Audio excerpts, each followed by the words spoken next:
So in our last adventure together, we took a look at the Journey Motel Court in Memphis, Tennessee. And today we're going to carry on that journey down into the Mississippi Delta, stopping off at Robinsonville, or better known around the country as Tunica Resorts area for all the casinos in Tunica, Mississippi. Now, if you're into the abandoned and the forgotten places of America, make sure you're subscribed here at American Abandoned so that you don't miss each episode, especially as we continue our journeys through the Mississippi Delta. And today we're stopping at Harrah Casino Resorts in Tunica, Mississippi. The 533 ripsticks for the DJI controllers make filming on the Avata series even better thanks to a more confident grip. Check them out using the affiliate link in the pinned comment. Now, to get to the story of Harrah Resorts and what happened here, we have to back things up all the way back into the early 90s, where the riverboats took over the Delta. They allowed for casinos to start posting up in the Mississippi Delta. They had to be on water, so some were on riverboats, some just built a little bit of a lake and put a building up over it. But Harrah was one of the first ones. Its original location, they didn't really stay there for too terribly long. It eventually became the Isle of Capri Casino at this location, and this is one that you've probably seen in other urban exploring videos, especially ones around here. Bright Sun Films did one where they went into the Isle of Capri, and you can see on their channel all of what's going on inside there. We're not taking a look at this location today because it's been done several times.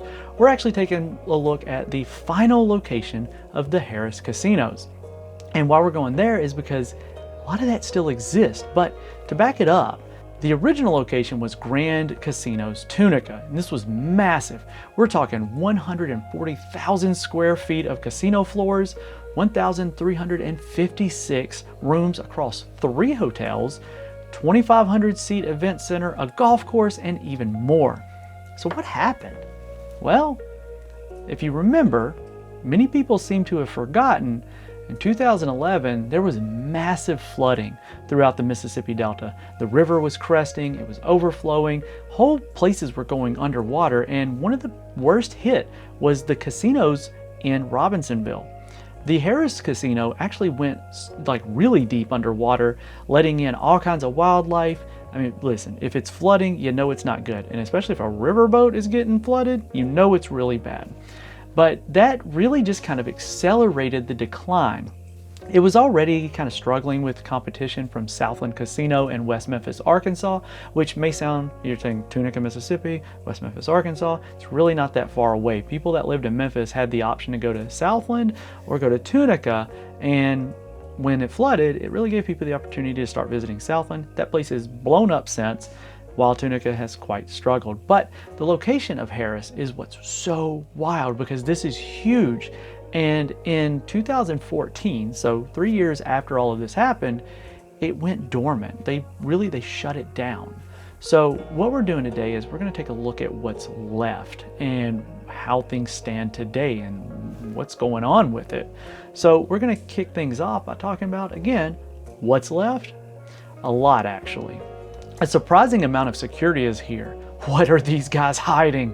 I'm just kidding. They're really just trying to keep people from going in here and jacking with stuff and messing things up. So the convention center is still here, and it looks like it was simply closed for the weekend, waiting to reopen for the next event. There was a Kids Quest arcade, and I'm sure this thing has seen better days, but I never even knew this was here. My parents have some serious explaining to do because I would have loved to have gone to this place whenever I was younger. In fact, I kind of like to go there now. Starting off with the massive hotels that they had, on the north side is the Veranda Resort Hotel. This place was sprawling. We're talking 532 rooms and 36 suites with a cabana bar and pool attached. Now, I certainly wouldn't recommend going for a swim right now, but look at how well preserved this place is.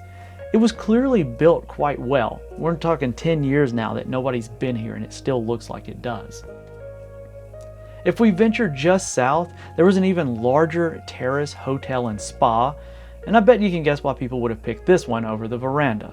Now this one features 536 rooms, 37 suites, and the inability for me to get in, and a random car parked outside.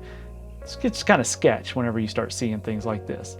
The level of care to keep this place from falling apart is wild, And we know from other urban explorers that the power is still on, and they prosecute like crazy, so I'm not even trying to get in.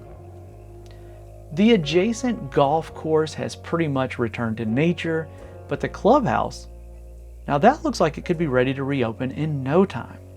Okay, I get it. What about the casino? I hear you, and well, we're getting there. But first, the last hotel. 148 rooms and 40 suites. This is the husk of what remains. And it now houses an equipment auction company, which is quite weird, I know. The casinos themselves are a distant memory, however. After closing, they demolished the boats, and all that remains are the stilts that once kept them in place.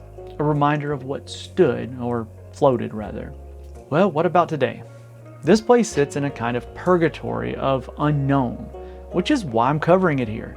Just a few years ago, there was an announcement of it being turned into a water park destination and reusing all the facilities after a facelift.